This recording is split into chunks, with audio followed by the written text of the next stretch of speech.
Hello again. This is Math 2232 coming to you from the College of DuPage, and the title of this lecture is Conic Sections. As always, please be attentive while watching this video.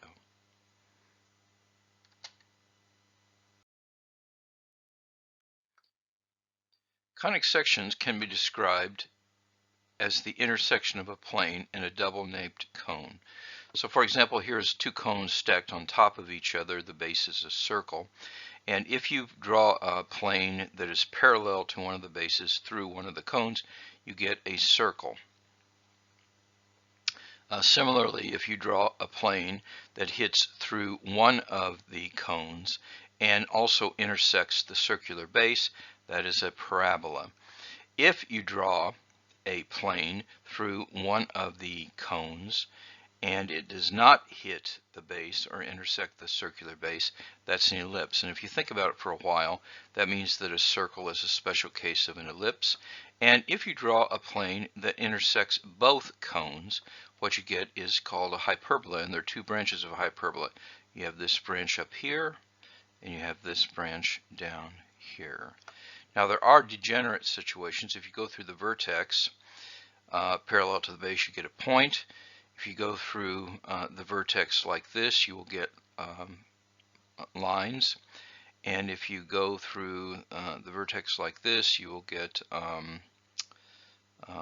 intersecting lines. Now that's one way to study conics, and that's what the Greek did, and that was hard. But you can also consider them algebraically in terms of the general second degree equation. That is ax squared plus bxy plus cy squared plus dx plus ey plus f equals 0, where the a's, b's, c's, and so on and so forth are constants, and the x's and y's are variable. And that's a general second degree equation. And we will return and study this a bit later in this course.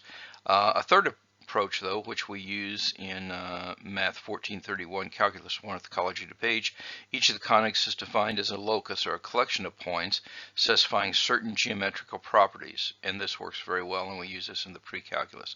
So for example, a circle can be defined as a collection of all points x, y that are equidistant from a fixed point hk. And this locus produces the standard equation of a circle, x minus h whole squared plus y minus k whole squared equals r squared. And again, this is proven in Calculus 1, Math 1431, and this is known as the standard equation of a circle.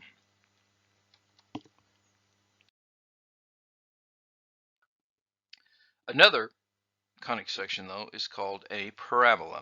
And a parabola is a set of all points that are equidistant. See, all these things are defined in terms of distances from a fixed line called the directrix and a fixed point called the focus, which is not on a line. So this is the directrix and there is the focus. So this is the set of points that are the same distance from all those. So for example, here this distance is the same as this distance. For this point, this distance is the same as this distance, and for this point, this distance is the same as this distance.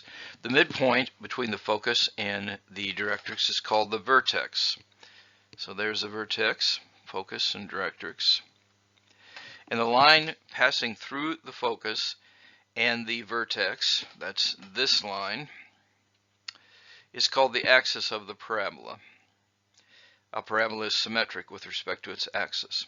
Now, this is proven and dealt with in your pre-calculus courses, but we just quote it as a theorem here, but it is an important theorem for you to use. The standard form of the equation of parabola, with hk as the vertex and directrix y equal k minus p, which is the picture that you see in 10.3, is x minus h whole squared is equal to 4p times y minus k, and that is if you have a vertical axis of symmetry. For the directrix equal x equal h minus p, that is a horizontal axis for the directrix, the equation is y minus k whole squared is equal to 4p times x minus h, and the coordinates of the focus are, If you have a vertical axis, it is h, k plus p, and if it's a horizontal axis, you have h plus p, k. And the focus lies on the axis p units. This is a directed distance. P is a directed distance. It can be negative. The coordinates of the focus are, we already talked about what they were. So the focus lies on that axis.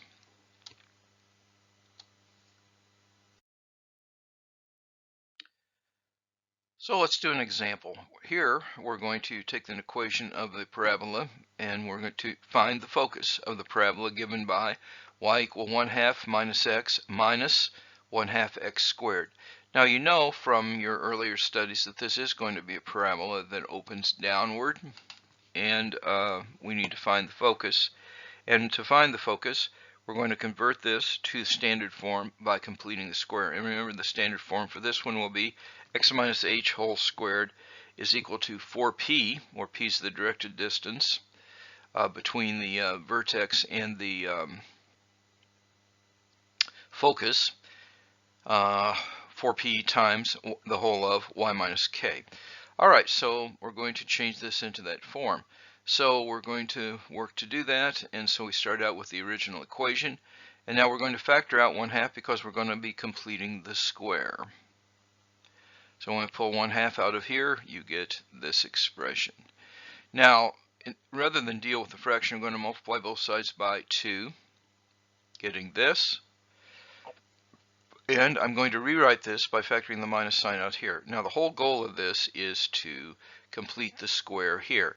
So inside, when we complete the square, inside the parentheses, we're going to add 1. But when we add 1, what we're really doing is subtracting 1. So we want to add 1 on the outside. That makes this 2. So that is completing the square. And now what I have is that I can move the 2 to the other side. I'm rearranging this, so I will have this on the other side, put these on this side. I will have this, so now I have, this is x squared plus 2x plus 1. I just added this to the other side, move this to the right hand side, and this is x plus 1 whole squared is equal to minus 2 minus 2 times the whole of y minus 1. Now that tells me that the I'm just doing pattern recognition now with this form. So h is minus 1, k is 1, and p is minus 1/2. Because p is negative, it opens downward, and the focus is p units from the vertex, so it is h, which was minus 1, and then it is k plus p, and so that's minus 1, and that is going to be k plus p is going to be 1/2. So that is where the focus is.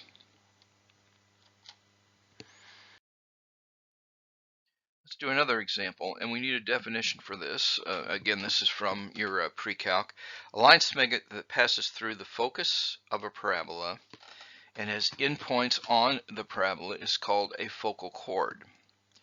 The specified focal chord perpendicular to the axis of a parabola, so this is a focal chord. We have many focal chords, but this one is perpendicular there, is called the latus rectum.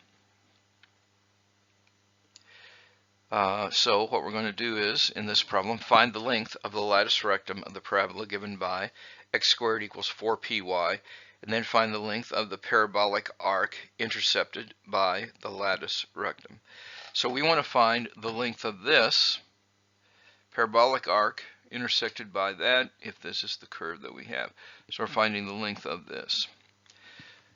Because the latus rectum passes through the point 0p, and is perpendicular to the y-axis, the coordinates of its endpoints are minus x, comma p, and x, comma p. Substituting p for y in our equation up here, we're putting p for y. That gives us that x squared is equal to 4p squared, or x is equal to plus or minus 2p. So the endpoints of the latus rectum are minus 2p, p, and 2p, p. So the length is going to be, the length of the latus rectum is 4p. But in contrast, the length of the intercepted arc, which is this curved part, we know that that comes from the arc length equation. So this is going to be that the arc length between those is the integral from minus 2p rather, to 2p, the square root of 1 plus, this is y prime whole squared dx. That is the arc length formula. But if we solve for y in this equation, we know that y is equal to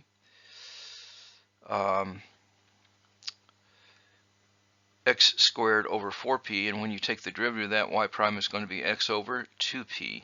So we substitute in there, and now we have an integral that we have to do. Now we simplify this integral by getting a common denominator here, and we also decide that rather than calculate this, since this is an even function, we're going to say that the integral from minus 2p to 2p is twice the integral from 0 to 2p. And we now get the common denominator, and we're simplifying that. We're doing a change of variable. Here we're factoring out this 2p in the denominator, which cancels it, so we get 1 over p. And now we do this integral. Now we can, in doing this integral, we are going to do a substitution, and we get this as the integral of that equation. And this is going to be, can be simplified this way using properties when you substitute in. This is the fundamental theorem of calculus. And what happens is many of these things cancel out, and so you will have 2p that can be factored out of this, but when you simplify this, you get the square root of 2 plus the natural logarithm of 1 plus the square root of 2, and that's approximately equal to this value. This is the value I'd expect on a test. Make sure that you follow these calculations.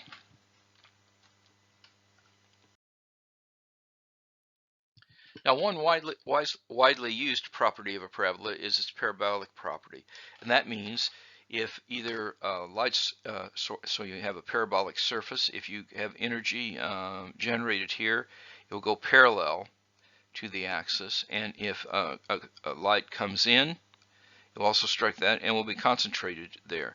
So this is called the reflective property of a parabola.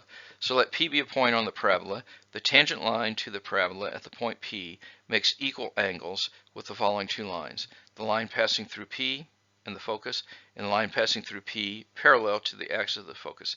That means that reflections go through the focus, and if you have a light source at the focus, the lines go out parallel. This is used in all kinds of engineering applications.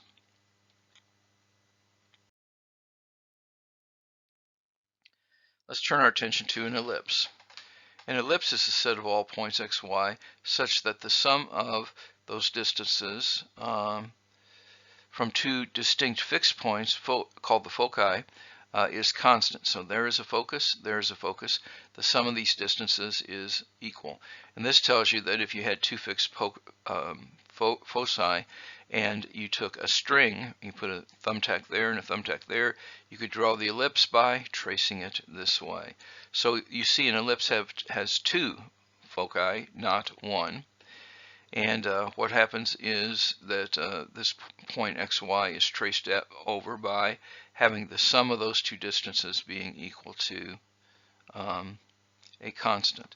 And whenever you look at it this way, the major axis is the longest axis, the minor axis is the shortest axis. You have centers and you have foci. And here is the standard equation of an ellipse. The standard form of the equation of ellipse with center HK, major axis and minor axis are length 2a and 2b respectively. You see from here to here is 2a and this is 2b, where a is greater than b is a minus h whole squared over a squared plus y minus k whole squared over b squared. That's if the major axis is horizontal, is equal to 1. Or if you have the bigger number of the y, the major axis is vertical. Or x minus h whole squared over b squared plus y minus k whole squared over a squared is equal to 1. The foci lie on the major axis. These are c units from the center. And for an ellipse, and only for an ellipse, c squared is equal to a squared minus b squared. And this is proven in your pre-calculus 1, and you may want to review this. Let's do a problem.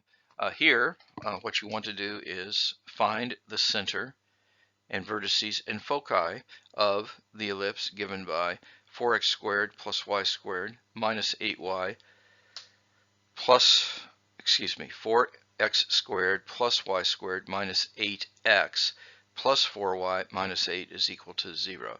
Now we want to turn this into the standard form that we have. So what we're going to do is we're going to complete the square, and we'll complete the square twice. So we complete the square on the x, getting this, and we complete the square on the y, getting this, and we add those numbers that we added, the 4 and the 4, to the other side. Make sure you follow this arithmetic. And this is going to be 4x minus 1 whole squared plus y plus 2 whole squared is 16. The standard form has this equal to 1, and so I divide all the way through by 16, and now I have this in standard form. So this tells me a lot of things. This tells me since the biggest number is under the y, it will be oriented this way. And the center is going to be at 1 comma minus 2. The vertices are going to be, we know what A is 4 and B is 2. So we know the vertices, I'm just adding to the center, so I get vertices are at 1 minus 6 and 1, 2, and the foci are at, and now what we do is we use the formula that c is equal to the square root of a squared minus b squared, and that's 2 to the square root of 3. And so I go this distance from the center along the axis, and that tells me the equation, the foci are found at 1 comma minus 2 square root of 3 and 1 comma minus 2 plus 2 square root of 3. And there is your graph. Now, if it turns out that the constant was minus 8 to start with, you'd have a single point because this would be equal to 0. The only way this can be true is if you're at the single point 1 minus 2. And if you have f, the constant, being greater than 8, this would never be less than 0. And so there are no points here. So that's what you get as degenerate cases. Let's look at another example. You see, Kepler showed and Newton showed that the orbits that are happening within our solar system are elliptical. So the moon orbits the Earth in an elliptical path with the center of the Earth at one focus. And this is the picture. And you can see that the Earth is pretty much at the center because it's close to being a circle, but it is more generally an ellipse. But we tell you the length of the major and minor axes are those numbers respectively. Find the greatest and least distances, and this is sometimes called the apogee and the perigee, from the Earth's center to the center of the moon. Okay, well, we begin by solving for A and B. So this is the length of the major axis, 2A is that number, so A is that. We also know that 2B is this number. That means B is this. So we can use those values to solve for C. You should duplicate this calculation. But so C is equal to the square root of this number squared minus that number squared. And that's approximately equal to 21,000. So the greatest distance between the center of the Earth and the center of the moon is A plus C. It is this. And the least distance is A minus C, which is this number. And here is the perigee, that's the closest the moon gets, and the apogee is the furthest the moon is away.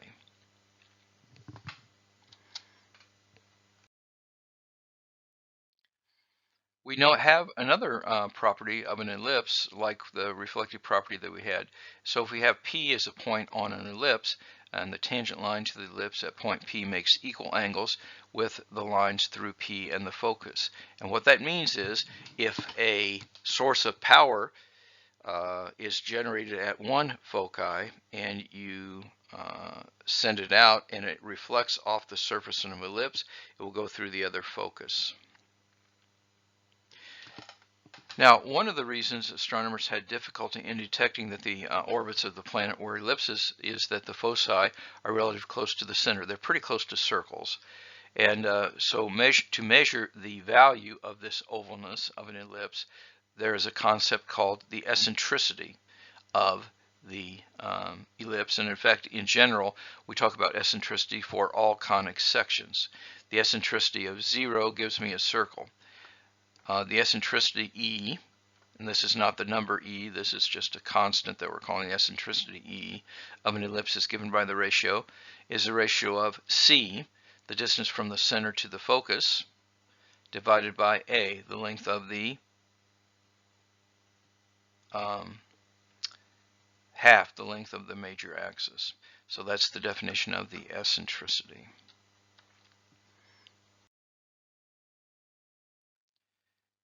Now, so you can look at these and you find out that the numbers when they're close to 0, and in fact all these are close to 0, it's an ellipse. But note that 0 is less than E is less than 1 for every ellipse. Now we could use integration to show that the area of ellipse is pi AB. And what you would do is you would start with this equation, you would solve for y, and you would integrate that a is, and it would be the integral, you would go from, this is just the area that you would find in the first quadrant. So we've solved this for y, and this will be the area that you find in the first quadrant, and we're going to multiply that by 4. And when you do that, you end up with this integral. You know how to do this. This is a trig substitution with a is equal to, or rather x is equal to a sine theta, and you should actually do this. That would be instructive. But it is not so simple to find the circumference of an ellipse, and so we'll look at the next example and see why that is. So what we're going to do is we're going to set up the circumference of the ellipse, and this is the standard one that we'll be looking at. We're going to show that it is this number, where E is C over A. Now, because the given ellipse is symmetric with respect to both the x-axis and the y-axis, you know that circumference C is 4 times the arc length in the first quadrant. Okay, so we will write that. So and the circumference is given by an improper integral, because if you take the derivative of that, you will have a improper integral, because that will be in the denominator. Anyway, this is the circumference is given by, and this is an improper integral because y prime is going to have square root of a squared minus x squared in the denominator, so you have to take the limit as d tends to a. This is the circumference in the first quadrant. And you go and you have to do some trig substitutions on this, and you are taking the limit as d tends to a. This is your trig substitution, and you get down to this with algebra. But e squared is c squared over a squared, which is a squared minus b squared over a squared. So we can write this as e squared sine squared theta. Now this integral is one you don't know how to evaluate, and this is called an elliptic integral, and this is a major source of graduate research and doctoral research that people do. There are people that you'll run into and they'll say, oh, I'm an expert in elliptical integrals. That means they study ones like this. But this is the representation of an integral that represents the circumference of an ellipse. Okay, now we can approximate this using Simpson's rule. So here we're going to take the elliptical integral that we had there, and we're going to apply it to this ellipse. Okay, so when we do the formula, we get C is equal to, this is from the previous one, 4 times 5, this integral. Now we cannot evaluate this integral exactly, but we can approximate it using Simpson's rule with n equal 4. And so you see the pattern of 4, 2, 4, of 1, 4, 2, 4. And this is approximately 28.36. So the ellipse has a circumference of about this number of units, and there is a picture of that. The last conic section we're going to talk about is a hyperbola. A hyperbola is a set of all points xy for which the absolute value of the difference between the distances from two distinct points is, which are called foci, is a constant. So there's a focus, there's a focus.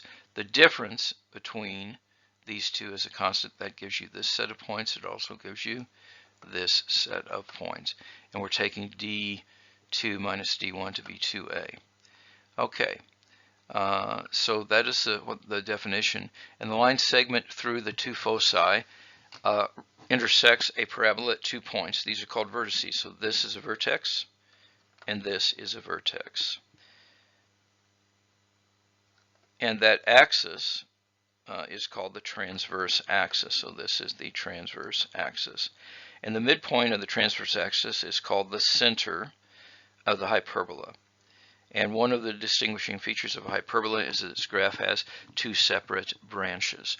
Okay, so here's the general form then. Instead of having, now, so the standard form of the equation of a hyperbola with center at hk is x minus h whole squared over a squared minus y minus k whole squared over b squared equals 1.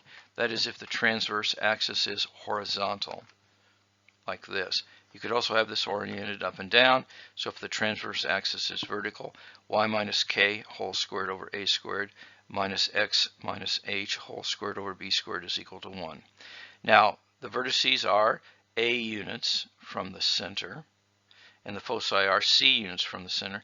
But this time, in contrast to what we found with the ellipse, c squared is equal to a squared plus b squared.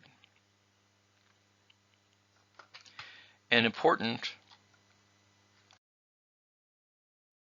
aid to sketching the graph of a hyperbola is determination of its asymptotes, as shown in this figure. So you see, these are the asymptotes that are going that way.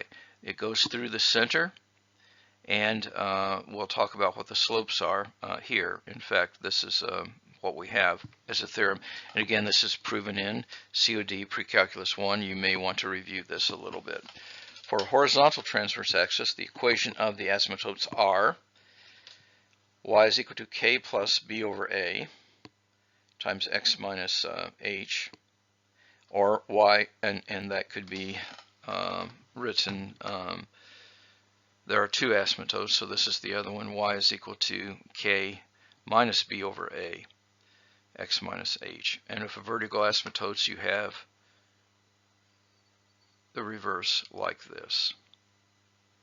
Here it is b over a, down here it is a over b. Again, that can help you because you know what these sides are getting asymptotic to as you go further and further from the center. Okay, so what we're going to do is we're going to use the asymptotes to sketch this hyperbola. So this is 4 x squared minus y squared equals 16. If we rewrite that in its standard form, we get this. Now this tells me, since this is positive, that it opens this way.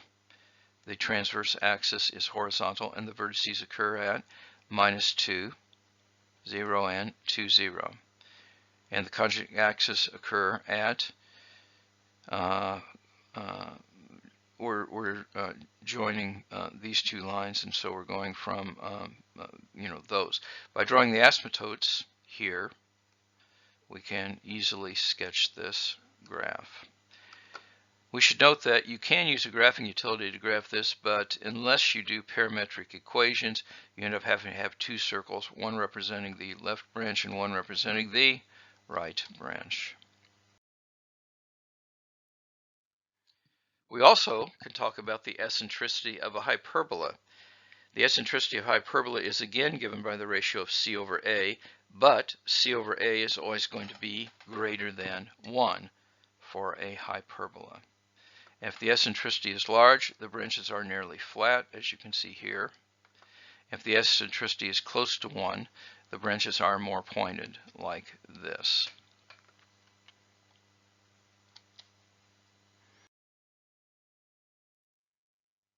there are applications of this.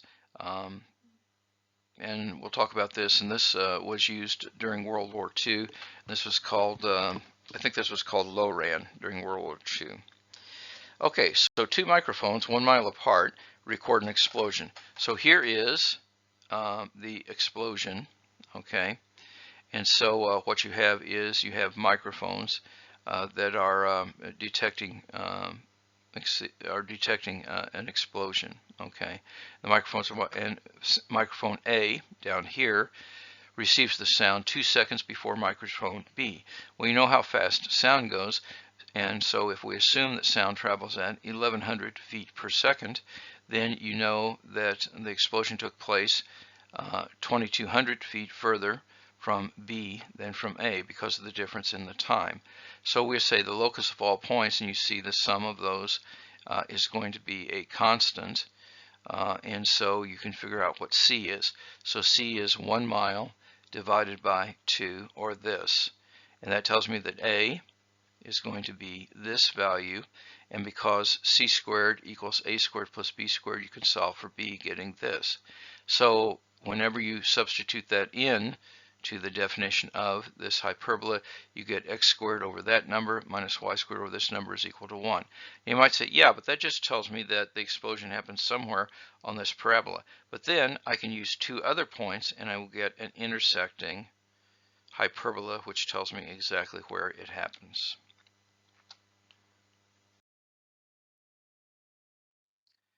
We can talk about the orbits of planets, or actually comets that come into our solar system. Of the 610 comets identified prior to 1970, they were broken in between elliptical orbits, which means you'll see it again like Halley's Comet. You have parabolic orbits and hyperbolic orbits. And if you have a hyperbolic orbit or a parabolic orbit, you will never see it again. And it depends on how fast the comet is going.